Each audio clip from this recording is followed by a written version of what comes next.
கடலுக்கு வந்திருக்கின்றோம். இதன் நீரில் உப்பின் அடர்த்தி மிக அதிகம். 34% உப்பினால் தண்ணீரில் மக்கள் மூழ்காமல் மிதந்திடுவர். அன்பர்களே, இதுவரையில் இயேசு பணி செய்த புனித பூமியை சுற்றி ஒரு சிறு பயணம் செய்திருக்கிறோம்.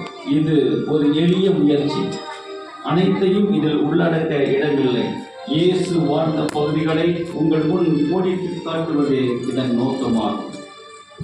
அன்பிற்கு இனியவர்களே, நமது புனித பூமி பயணத்தின் உச்சக்கட்டமாக மாநிலத்திற்கு வாழ்வின் வழியை திறந்து வைத்த இயேசுவின் சிலுவை மரணத்தை சந்திக்க இருக்கிறோம்.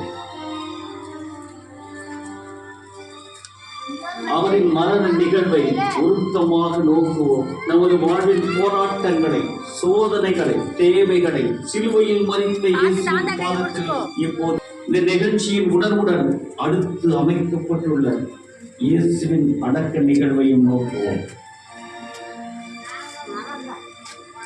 இயேசு சிலுவையில் அறையப்பட்டு இறந்தார். ஆனால் அவரின் இறப்பு இழப்பாக முடியவில்லை, உயிர்ப்பாக வெற்றி பெற்றது. அவரின் உயிர்ப்பின் உயர்வைத்தான் நாம் புனித பூமி பயணத்தின் பயனாக பெற்று செல்ல வேண்டும்.